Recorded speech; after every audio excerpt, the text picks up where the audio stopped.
Alors la page du jour, c'est la page Yudbet de Tumura et on est arrivé, on commence à la Mishnah. Lundi.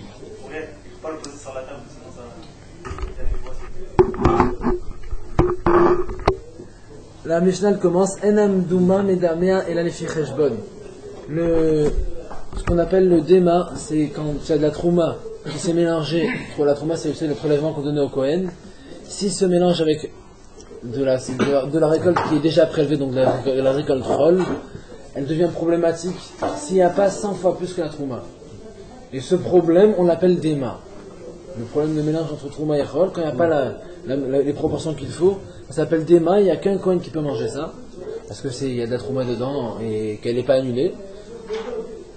Et la Mishnah dit Enam Douma Medamel elle fait. C'est-à-dire que si tu as un mélange qui s'est fait entre, on va donner un exemple. Tu as 49 pommes roll qui se mélangent avec une pomme Trouma. Tu as 50 en tout, il n'y a pas 100 fois plus de pommes roll que Trouma. Donc du coup, le tout devient Dema. Si tu as une de ces pommes-là, de ce lot, de ce mélange, maintenant que tu ne sais plus c'est laquelle, c'est évident que si tu sais c'est laquelle, tu enlèves la Trouma. Et après, il n'y a plus de problème. Là, c'est qu'on ne sait pas c'est laquelle. Une de ces 50 pommes, elle tombe dans un autre lot de pommes. Alors, comment on va appliquer la règle? La Mishnah dit que ça sera les fichejbon, suivant un compte. Suivant un compte que la Gemara va expliquer. On va avoir le même problème au niveau de la levure. La levure, si on a de la levure Trouma qui tombe dans une pâte à pain, là c'est plus compliqué parce que la levure, à partir du moment où la quantité qui tombe, elle est suffisante pour faire lever la pâte, même s'il y a 1000 fois plus, ça y est. Parce que la levure, elle joue un rôle dans la pâte important. Voilà. Même si elle est en petite quantité, elle joue un rôle tellement important dans la pâte que si cette levure, elle permet de lever la pâte, ça y est. Le tout devient Dema. Et la Gemara dit ça aussi, si jamais une partie de ce mélange, si tu as un mélange de levure qui tombe dans une pâte, et une partie de ce mélange qui tombe ailleurs, on va rentrer dans un compte que la Gemara va expliquer. Pareil. De l'eau puisée, Victor, qu'on verserait dans un mikvé, ça aussi c'est toléré suivant un compte que la Gemara va expliquer. Ven mehatat osin mehatat et elaim matanafar, l'eau de la vache rousse, elle ne prend son statut d'eau de la vache rousse qu'à partir du moment où on a mis les cendres dans l'eau. Alors j'ai l'eau qu'on a récupérée d'un lac ou d'une rivière, que j'ajoute des cendres dessus. Dès qu'on met les cendres, ça devient eau de vache rousse. Ven betapras aussi une betapras. Et betapras, c'est un terrain dans lequel il y avait une tombe qu'on a enlevé pour pouvoir en faire un terrain normal. Comment on sait pas, parce qu'il reste peut-être des petits ossements qu'on n'a pas pu enlever, qu'on n'a pas vu. Alors le terrain s'appelle betapras. C'est un statut comme ça. Il y a quand même une projet des chachamim, les kohanim ne peuvent pas rentrer. Ou en tout cas, s'ils rentrent, ils doivent rester, faire attention. C'est très compliqué. Et alors, la Gemara dit que si tu as un terrain comme ça, qui s'appelle betapras, et que autour, tu as d'autres terrains qui t'appartiennent, qui ne sont pas betapras, et toi tu voudrais tout labourer d'un seul coup. Alors, est-ce qu'en labourant le terrain betapras, on pourrait envisager que peut-être qu'il y ait des eaux du terrain qui s'appelle betapras, qui iraient vers les champs qui sont sur les côtés, parce que tu laboures tout en même temps? Alors, la Gemara te dit non, c'est pas un problème. Le betapras restera betapras, mais ceux qui sont à côté, non.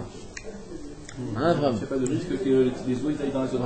Voilà. On ne va pas dire que peut-être que les eaux sont partis de là. Le betapras reste betapras et les autres ne sont pas betapras. Et ensuite on continue. En trouma aha trouma. On ne peut pas avoir une trouma après une autre. C'est-à-dire qu'imagine Victor et moi on est associés sur une reproduction. Je viens pour faire le prélèvement de trouma. Je le fais. Je le mets de côté pour les kohanim. Vient Victor derrière. Il croit que je ne l'ai pas fait. Il le refait lui aussi. Le problème c'est que quand on fait un prélèvement, il prend une sainteté. Donc, mais comme Victor il fait un prélèvement que j'ai déjà fait, le prélèvement il est nul. On peut le remettre. On va pas dire c'est kadosh et... Il a fait, ça prend pas sainteté. On remet. Voilà la raison pour laquelle on parle de cette Mishnah ici, parce qu'on arrive à la fin. Une Tmoura ne peut pas en faire une autre. C'est-à-dire que si j'ai un animal qui était kadosh, je transfère sa doucha sur un autre, ce que j'ai pas le droit de faire à la base. Le deuxième animal...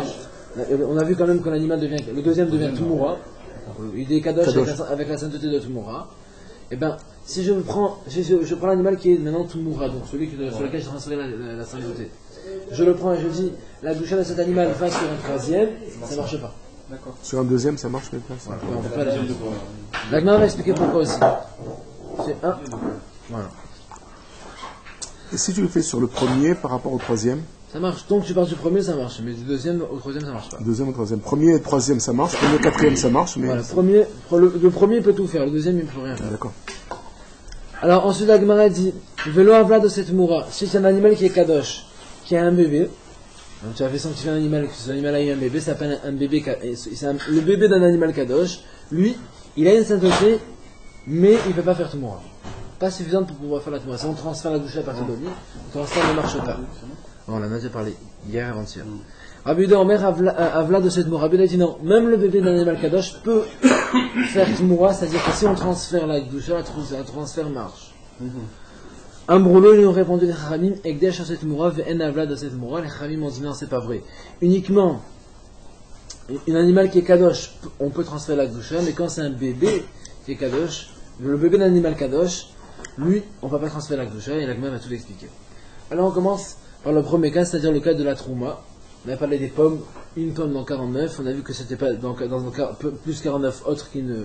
Il n'y avait pas de mélange, il n'y avait pas d'annulation de la trouma. C'est pas plus de 100 Il faut qu'il y ait plus que 100. Comme donc, moi j'ai pris l'exemple de 1 dans 49. Donc il y avait 49 pommes roll, une qui tombe dans 100 fait 50, il n'y a pas 100 fois plus. Donc du coup, ça s'appelle le mélange, ça s'appelle déma. Il fallait qu'on ait 1 et 100, c'est ça? Pour que la trouma puisse être annulée et on puisse manger ça tranquillement, il faut qu'il y ait plus que 100 fois plus. Mais quand j'en ai que, là dans mon exemple, j'en ai que 49. C'est-à-dire qu'il faut qu'il y ait une plus 100, c'est ça? Exactement. Et D'accord. s'il y a plus que 100, c'est quel statut? Ben, ça devient normal, comme si il n'y avait pas Oh, de trouma. mais comment tu en fait, quand même une trouma, une pomme qui se mélange avec une autre pomme, je vois pas la différence moi entre les deux pommes. Mais Hein. c'est pour ça que comment s'est passé laquelle, malheureusement. Ouais, c'est Tout parce devient- que c'est pas comme ça. Comme tu sais passer laquelle, c'est justement là qu'il y a le problème. Si tu avais 50 pommes rouges avec une pomme verte de trouma, ben, tu la reconnais, tu l'enlèves, tu la donnes au coin. Mais là, comme tu sais passer laquelle, ben, je peux pas deviner. Comme un juif. Ah oui, ça veut dire quand tu fais une trouma, une kadosh, une pomme, Elle est kadosh. elle est kadosh, c'est fini. pour le C'est-à-dire, Kohen. voilà, c'est pour le Kohen. Moi, Donc je tu peux peux pas la mélanger. Je peux voilà. pas la manger. D'accord. Donc, du coup, si je sais passer laquelle, ben, je mange rien. D'accord. Sauf s'il y a 100 fois plus. Donc, la Gemara a dit, Tanaki est l'auteur. Amar Rabbi Chia Baraba, Amar Rabbi Yochanan. Il a dit Rabbi Chia Baraba au nom de Rabbi Yochanan. Dès l'eau qui est Rabbi Eliezer. La Mishnah, ça peut pas être comme Rabbi Eliezer. Pourquoi? La Mishnah enseigne. C'est H el Trouma. Donc, on va dire là-bas, on parle d'une mesure de pomme. Chez Nafla, les Fachot Nimea, Roulin. Qui est tombé dans moins 200 fois plus de pommes roll. Donc, on va dire dans notre exemple, il y avait une dans 49, donc ça nous fait 50. Il n'y a que 49 fois plus et pas 100 fois plus. Venez de Néo. Donc, du coup, les 50 pommes ils sont ni trouma, parce que c'est pas du vrai trouma, c'est pas ceux, ils sont pas tous trouma, ils sont ni roll, parce qu'ils sont pas tous roll, le mélange s'appelle déma. Donc il n'y a que les kohanim qui peuvent manger ça. Une des 50 pommes est tombée ailleurs. Dans un autre lot de pommes. Rabbi Eliezer Omer Medamna qui trouma vadai. Rabbi Eliezer dit bon pour moi cette pomme qui est tombée ailleurs, elle a le même statut que si c'était une vraie trouma. Et donc du coup, s'il n'y a pas 100 fois plus ailleurs, eh ben, encore une fois, le deuxième paquet est aussi problématique. Je sais pas laquelle. Il te dit c'est peut-être la pomme de trouma qui est tombée, et donc du coup, si c'est la pomme de trouma qui serait tombée, tout deviendrait déma, et bien là aussi on a deux lots déma.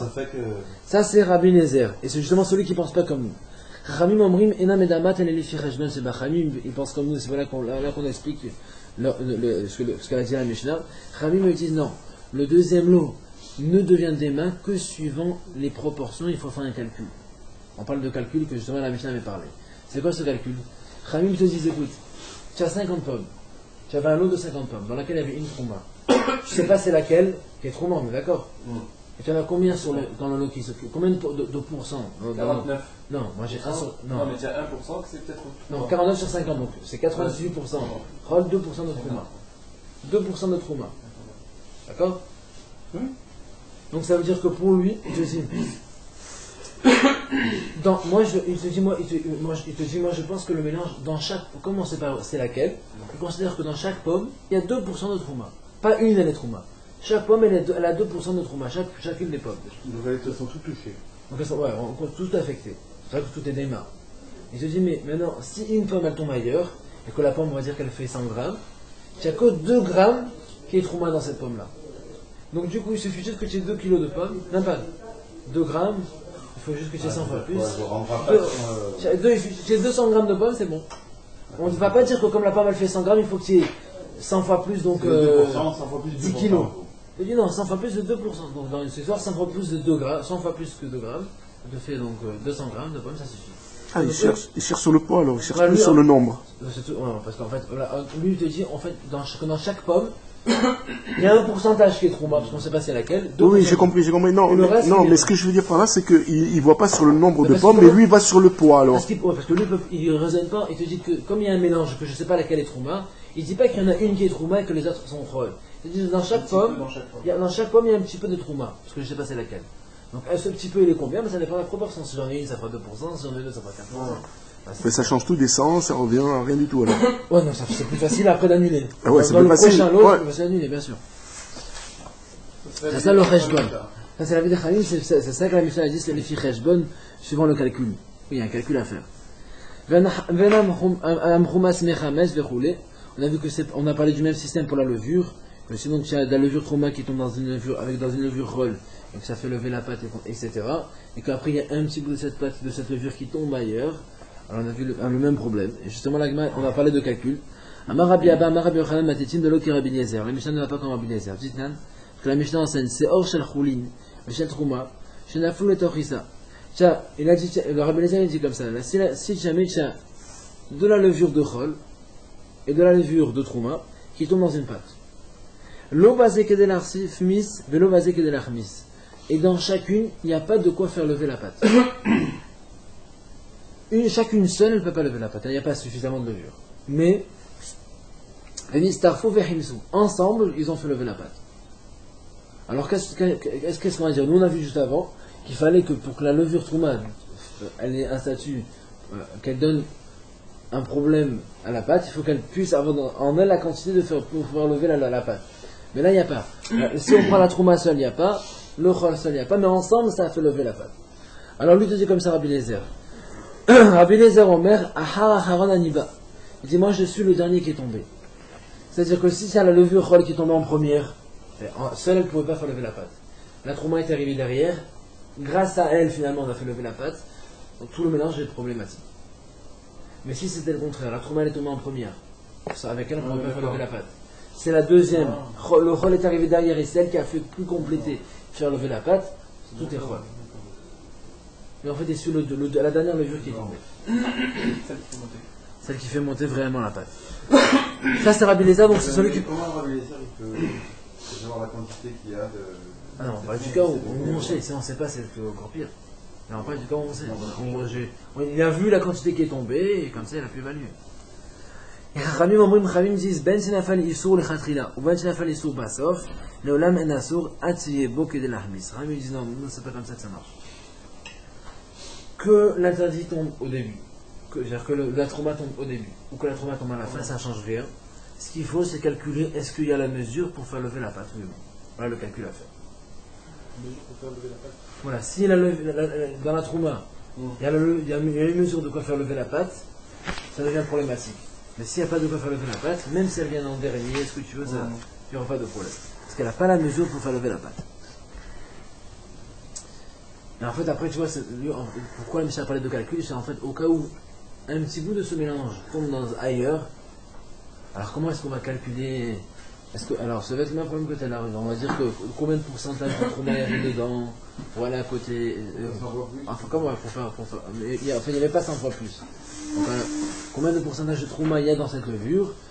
Quand elle va aller ailleurs, on va prendre en compte que le pourcentage de trouma qu'il y a dedans. Comme ça. Et l'eau puisée ne rend pas sous le mikvé que suivant un calcul. C'est quoi ce calcul? Là, il m'a dit maintenant, quel est l'auteur et de quel calcul on parle?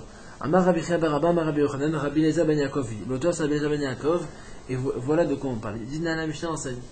Rabbi Eliezer ben Yaakov Omer, Rabbi Eliezer ben Yaakov a dit Mikvé sheshbo esrim v'achat sea. Un mikvé dans lequel il n'y a que 21 CA. Il nous en manque 19, parce qu'un mikvé doit en avoir 40 pour être caché. 40 mesures. Il a 21 mesures, il en manque 19. Donc il a 21 CA de Mekshamim, d'eau de pluie. Mais Malé Bakatev Tesha Esre CA ou Patkan Mikvé. Qu'est-ce qu'il fait? Il a le droit d'aller récupérer à la main 19 mesures d'eau dans un lac, il récupère 19 mesures d'eau, comme ça à la main. Mais il ne peut pas les verser direct dans l'eau. Comment il fait? Il va faire une sorte de gouttière un peu plus haut que le mikvé. et un petit, on va dire un petit canal dans la terre qui va jusqu'au mikvé. Et après, l'eau qui verse dans la gouttière, elle va se verser par ce petit canal dans le mikvé. Pourquoi il faut pas mettre directement Parce dans que le sinon, ça marche pas. Là, au moins, l'eau, en fait, elle s'imprègne un peu de la terre et après, ça va dans le mikvé, c'est pas la même chose. Les Khamim ils disent Vehen théorie, à ce moment-là, les 40 sages du mikvé deviennent purs et le mikvé devient kasher. Shaché va metaeret birvia ou vamshara. Parce que le fait de puiser l'eau, donc de prendre de l'eau puisée, c'est permis si tu as revia, c'est-à-dire majorité d'eau de mikvé, donc 21 mesures, et deuxièmement, qu'on n'ait pas versé directement, mais qu'on ait fait ce qu'on appelle ce système de hamshara, c'est-à-dire qu'on a versé l'eau puisée un peu plus haut et que ça s'est tout seul. C'est descendu tout seul vers le mikvé. Et là, ça c'est Rabbi Eliezer ben Yaakov. Voilà le calcul qu'il faut faire attention que c'est toujours le rôle. Ça c'est l'opinion de Rabbi Eliezer ben Yaakov. Et la Gemara dit Miklal, des Rabbanan Tavré, des Bervia Vam Shachal. Si on dit que, apparemment la Mishnah elle suit les Rabbi Eliezer ben Yaakov, c'est que Khamim ne sont pas d'accord avec ce principe. Que pour Khamim, il faut vraiment qu'il y ait 40 CA d'eau de pluie normale. Ils n'autoriseraient pas ce principe. Et là, pourtant, quand il est venu Ravin, il a dit au nom de Rabbi Yochanan, Sheuva, Shemshichu Akula Teora. Il a dit à Ravin, au nom de Rabbi Yochanan, que si on a pris de l'eau puisée, qu'on l'a mis dans une gouttière, et là on a mis 40 CA, c'est-à-dire qu'il y avait un mikvé qui était vide. Les 40 CA, les 40 mesures du mikvé, tu les as puisées toi-même, tu les as mis dans la gouttière et que ça a coulé vers le mikvé, ça a rempli les 40 CA, mais les 40 mesures cette fois-ci, il n'y a rien d'eau de pluie. C'est toi qui as tout amené. Alors il a dit là-bas c'est kasher. Alors il a dit mais Mani, qui est l'auteur? Le Rabbanan, le Rabbi Eliezer, d'après ce qu'on vient de voir maintenant, Rabbi Eliezer qui autorise ce principe, il autorisait quand il y avait majorité d'eau de pluie. Rami n'autorise même pas ce principe. Alors qui c'est qui va être d'accord avec lui? Personne. Qui dit que même si tu as aucune eau de pluie, tu as partout c'est permis, mais personne ne pense comme lui. C'est pour ça que l'Agma est obligé de changer. Et elle va dire en réalité, les familles peut-être ils autoriseraient là-bas, donc de faire venir l'eau, les 40 mesures entièrement. Et donc la Mishnah en fait le sujet c'est pas du tout ça. Et on va changer de sujet parce que la Mishnah on ne sait pas de quoi on parle dans la Mishnah. La Mishnah a dit simplement que dans le mikvé par rapport à l'eau puisée il y a un calcul à faire. Nous on a pensé que c'était ce calcul là mais c'est pas ce calcul. Et là Rabba il a dit les filles cheshbon kilim. Ça dépend du calcul.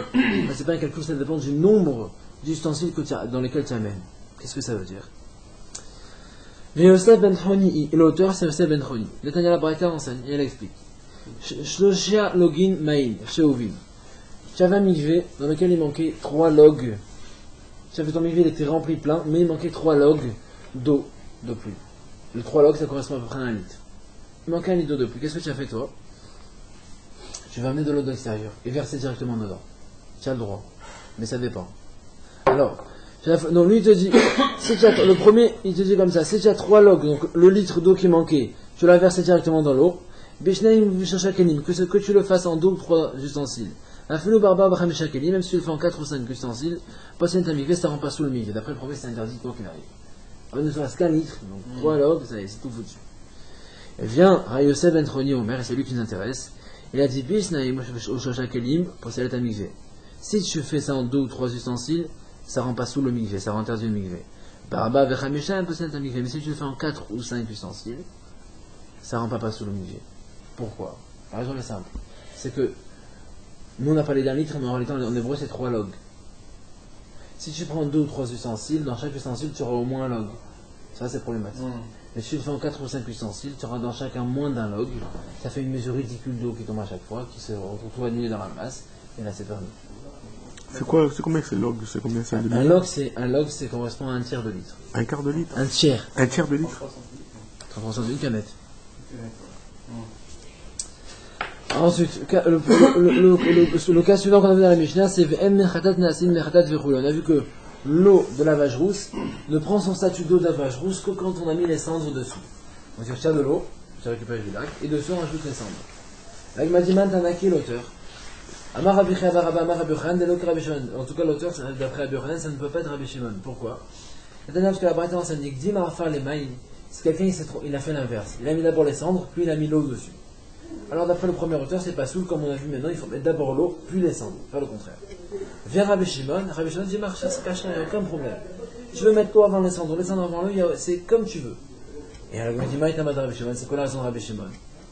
Il dit, comme c'est écrit, Velakru la tamé, mais à farce et à fad achatat, natan ala baim chaim.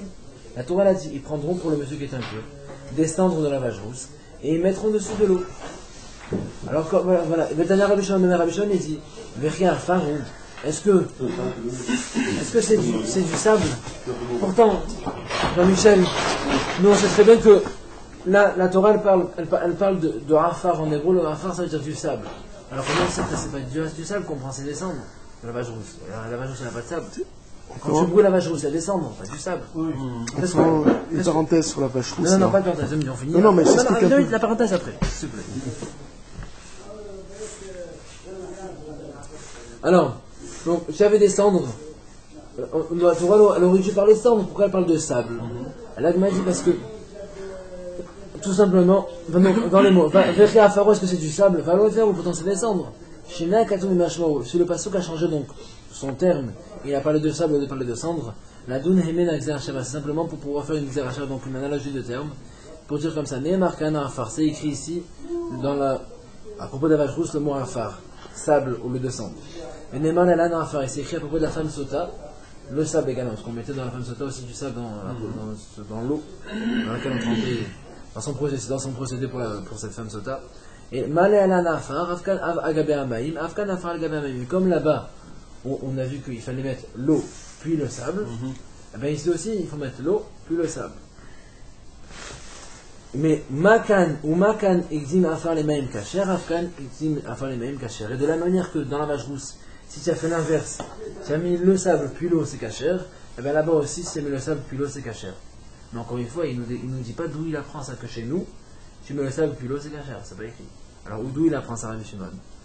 Nous on sait ici que si tu as mis le sable puis l'eau, c'est kacher. Je vais t'expliquer simplement. Mais en fait, c'est pas la cendre, c'est la cendre, c'est ça exactement. Donc si on a mis la cendre avant l'eau, c'est kacher. Parce que c'est très activé, parce qu'il y a deux psukim. Il y a que dans un premier, c'est écrit Vidatan Alav. Maïm Haïm, c'est écrit qu'ils vont prendre des cendres et ils vont mettre dessus de l'eau. Donc tu as même qu'il y a le sable puis l'eau. Alma, et faire de Recha, donc on a mis là d'abord les cendres. En premier, puis l'eau. Je t'ai écrit l'eau venait dessus. Vadar, tu on a un deuxième passage que c'est écrit Maïm Haïm El Keli. Il faut mettre l'eau dans l'ustensile. Donc si tu mets l'eau dans l'ustensile, c'est que tu le mets dans l'ustensile qui est vide, pas dans le sable. S'il y a des cendres, on aurait dit tu mets l'eau sur le cendre. On a dit non, mets l'eau dans l'ustensile. Donc je comprends pas. Ah, que ça comment ça marche? Il t'explique Rabbi Shimon. Ratsa afar les mata, ratsa afar les mala. Si tu veux mettre les cendres en premier, tu les cendres en premier. Tu veux mettre les cendres en dernière, tu les mets en dernière. Aucun problème. Tu fais comme tu veux. Ça c'est Rabbi Shimon. La Gemadine. Et notre auteur, pourquoi lui il n'est pas d'accord de faire dans les deux sens? Il autorise que uniquement l'eau puis le cendre, mais pas l'inverse. Alors qu'on a deux psukim qui sont clairs, il nous a montré deux psukim Rabbi Shimon maintenant. Amalecha il te répond, c'est fait d'Ikrav Dav Kav Natan Alav Larvan. Il a dit non, tu n'as pas compris. Le pasuk où c'est écrit qu'il faut mettre l'eau d'abord puis les cendres, c'est comme ça qu'il faut faire. Et quand c'est écrit qu'il faut mettre les cendres puis l'eau, c'est pas qu'il faut mettre les cendres puis l'eau, c'est écrit qu'il faut mettre l'eau sur les cendres. Qu'est-ce que ça veut dire? Ça veut dire qu'il faut mélanger de telle sorte que les cendres ne restent pas en haut. Il faut mélanger. Tu mets l'eau d'abord, puis les cendres, puis ensuite tu mélanges pour que l'eau soit apparente. Voilà, pour que l'eau elle recouvre les cendres. D'accord, c'est-à-dire pour qu'elle se dilue dans le. Ouais, comme ça, au moins les cendres sont bien. Que le mélange soit bien. Elle se dilue, voilà, c'est bon. Que le mélange soit bien fait. Alors il m'a dit, mais Maï Chassid d'Amrat c'est fait d'Ikra d'Avka. Dit Maréchal d'Avka. Elle m'a dit, pourquoi tu as fait? Il y a deux psukim. Dans un premier c'est écrit, on met l'eau d'abord puis les cendres. Dans le deuxième c'est écrit les cendres puis l'eau. Pourquoi j'ai choisi de dire que celui qui dit bon, celui que tu tiens, donc tu as retenu celui qui dit l'eau puis les cendres, et tu m'as fait une rachat sur le deuxième, une explication du deuxième. Pourquoi tu dis pas le contraire? Qu'en réalité il faut mettre les sables, puis l'eau, et après dans l'autre passage, pourquoi c'est qu'il faut mettre l'eau en dessous? Parce qu'il fallait remuer. Dis l'inverse, on peut ranger comme tu veux l'histoire. Peut-être que tu mets d'abord les cendres après l'eau, ça se dilue directement, c'est pas vrai. Non, mais ça ne dit pas prendre un café, tu remue pas, le café reste bon. faire. Dans les deux cas, on peut faire. Pourquoi tu expliques comme ça? Alors, mais la Gemara répond simplement Mamatzin ou Bechom Akon marcher les mains, Afkan marcher les mains. On voit toujours que quand tu veux préparer une solution, on met d'abord l'eau, puis le produit qui est important. Donc là, c'est pareil, tu as l'eau, puis ce qui donne son importance à l'eau, c'est les cendres. Sans les cendres, ça sert à rien. Ça sert à rien. Donc, et que nous, ça n'est pas la marchir. Ce qui donne le titre à cette eau, c'est ces cendres. Donc, nous, on sait toujours que ce qui est important, ça vient en second. D'abord l'eau, puis on met dessus, on rajoute ce qu'il faut. Voilà donc pour les cendres de la vacheuse. 20 bêtes après, ça c'est bêtes après. On a vu que un terrain donc, dans lequel il y avait une tombe qu'on a fait déménager, et que donc maintenant le terrain s'appelle bête après, parce qu'on sait pas, il reste peut-être des ossements à l'intérieur. Si on laboure, on a vu plusieurs champs avec ceux qui sont à côté, on ne va pas craindre que les ossements ils ont voyagé d'un champ vers l'autre et donc dire que tout deviendrait peut-être bête après. On peut tout irriguer en fait. L'eau irrigue tout ensemble. Non, c'est-à-dire on ne va pas dire qu'il y a un mélange et que tous les champs vont prendre un statut de problème, bête après. Il n'y a que celui où il y avait la tombe qui garde son statut à problème, bête après, mais les autres ne sont pas de problème. C'est tout le champ qui est, par exemple, si oui, le champ. Au milieu, il y a un champ, tout le champ. Ouais, tout est irrigué, ça veut dire il y a une partie qui reste que du chat, c'est ça, et qu'on a le droit, et l'autre on s'en fout si l'eau est partie. Voilà. Hein. C'est normal, on ne va pas arrêter l'eau, comment tu veux faire? Non, c'est pas un problème d'eau, c'est toi qui as labouré. Oui. Est-ce que tu crains que peut-être un ossement qui était ici dans ce terrain-là, il est parti sur un terrain? Un ossement? Oui. Ah, je pensais que ça, c'était... il n'y a pas d'eau. Il n'y a pas d'eau, c'est les ossements. D'accord, les ossements, d'accord. Alors la Gemara elle dit Manétine de l'eau qui Rabbi Eliezer. Notre Mishnah ne va pas comme Rabbi Eliezer. Pourquoi dit ce que la Mishnah enseigne? Rabbi Eliezer ben Yaakov, Rabbi Eliezer Omer, Rabbi Eliezer il dit bête après, ça c'est bête après. Rabbi Eliezer, moi je suis pas d'accord. Il dit que si tu laboures plusieurs terrains en même temps, dont ce bête après au milieu, et bien les terrains qui sont à côté, ils prennent le statut de bête après. Parce qu'on se dit peut-être qu'il y avait un ossement ici qui est parti à droite et à gauche, et donc les autres champs prennent le même nom, bête après. La Gemara dit Rabban et le Khamim, eux, jusqu'à Adkama, jusqu'à combien de distance on va dire que ça s'appelle Betapras? Parce que, comme il a dit, c'est toi qui me poses la question, Abraham, quand il y a une tombe au milieu, jusqu'à où on appelle ça Betapras? Jusqu'à quelle distance? Alors, Khamim, ils disent donc il a répondu le Rav, Shalosh Sadot ou Shtemaanot. Quand c'est le champ du milieu, le champ qui est entièrement on avait la tombe, celui-là il est problématique, il s'appelle Betapras, entier. Et puis ceux qui sont sur les côtés, Shtemaanot. C'est quoi Shtemaanot? C'est une maana pour chacun. C'est quoi une maana? Elle m'a dit, Vechamam lo maana, c'est combien? C'est quoi lo maana? Il a répondu Me'ana. Une maana c'est 50 mètres. C'est-à-dire que sur chaque champ qui sont sur les côtés, 50 mètres, on a peur que les eaux peuvent aller. Donc là, c'est une bordure de sécurité sur laquelle on... Non, mais il y a sur le côté, en haut et en bas aussi. Enfin, surtout dans quand tu as les champs qui sont sur les côtés, tu vas prendre 50 mètres. Un petit surface de 50 mètres. Ça veut dire que si tu as une tombe comme ça sur un terrain qu'on appelle Betapras, celui-là il est Betapras. Voilà, tu fais 50 mètres de... Voilà, mon terrain il est Betapras. Celui qui est à côté, j'ai une bordure de 50 mètres, et celui qui est à côté, une bordure de 50 mètres. Du coup, si tu laboures en vérité les autres terrains aussi, tu risques de... C'est pour ça que non, mais que sur ces 50 mètres, c'est peut-être problème. Plus, non. D'accord.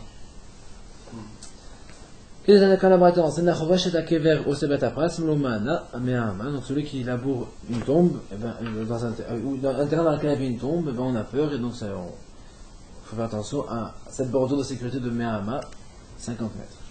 20 trouma, on a vu qu'une trouma, une fois que un monsieur a fait la trouma, donc le prélèvement qu'il faut donner au Kohen, si quelqu'un d'autre vient derrière pour refaire la trouma, ça ne marche pas. Ce qu'il a fait, c'est le suivant. Benetim Maniki, l'automne Mishnah, Rabbi Akiva, c'est Rabbi Akiva. Dites-nous que la Mishnah, c'est un chutafi, c'est un mouzer harzé.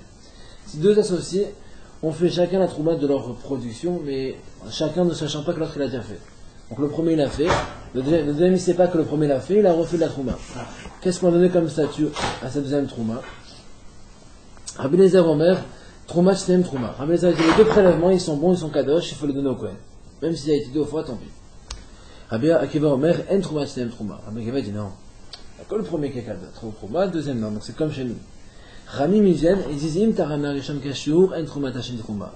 Si le premier a fait la trouma comme il fallait, le deuxième, sa trouma n'est pas une.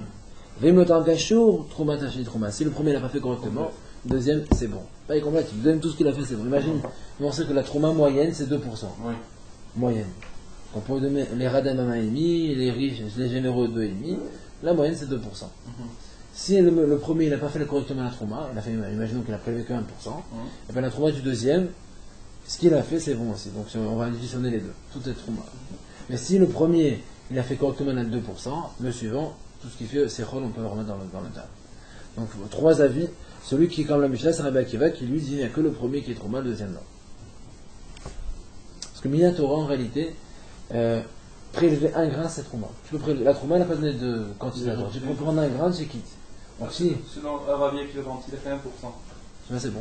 C'est pour ça qu'il dit que Ça, la première c'est valable. Parce que dit, même si tu as fait, même si tu as récupéré ne serait-ce que c'est 0,5%, ça, la trouma elle est faite. Ouais, c'est le geste, c'est exactement, de nos Kohen. On a vu bien Tmoura aussi la Tmoura, on a vu que la Tmoura ne peut pas faire une autre Tmoura, c'est-à-dire si jamais tu as un animal qui était Kadosh. Alors que la Torah te l'interdit, tu as transféré sa doucha sur un autre, on a vu que les deux deviennent Kadosh. Donc le premier, il est doucha numéro 1, le deuxième il s'appelle Tmoura. Eh bien, on ne peut pas transférer la doucha de cet animal qui est Tmoura vers un troisième, ça ne marche pas. Maïta Maka il a raison, parce que Amaka le Pasuk l'a dit, ou Tmourato, la Torah l'a dit, ils seront l'animal Kadosh numéro 1 et sa Tmoura, donc le numéro 2 Kadosh, et pas le troisième, la Torah ne fait pas le troisième, ça reste au numéro 2. Après on a vu un avla de cette Tmoura, on a vu que le bébé d'un animal Kadosh, lui ne peut pas transférer sa doucha vers un autre, il n'y a pas de Tmoura qui peut marcher avec lui. Des Amakra hu velovlan, parce que la Torah l'a dit, l'animal qui est Kadosh, lui, on peut transférer, lui, le bébé. S'il a un bébé, on ne peut pas transférer la doucha vers un autre. Après, Rabbi Yehuda Omer Avla de cette Mourad, après Rabbi Yehuda, on a vu que le bébé pouvait aussi faire, on pouvait transférer la doucha à partir du bébé. Alors il m'a dit Damar Krayiye, parce que la Torah l'a dit Vaya ou Tumorato Yiye Konesh. Lui, là, donc l'animal Kadosh, mère, il peut être Tumora, mais la Torah l'a répété Vaya, c'est il sera. Ou Tumorato Yiye Konesh, encore une fois, Yiye, c'est aussi il sera. La Torah répète 2 fois il sera. Pour dire que aussi bien la mère que le petit, ils peuvent donner faire la. C'est ça qu'on parle là, c'est-à-dire que la mère elle est Kadosh. Voilà. Tant que le bébé on n'a rien fait sur lui. Maintenant il naît, il prend la Kedusha, on peut faire Tmoura sur lui. Après Rabbi Yehuda, oui. Voilà, c'est ce qu'on dit. C'est ça. C'est pas que par exemple le bébé il est encore dans la mère. Non.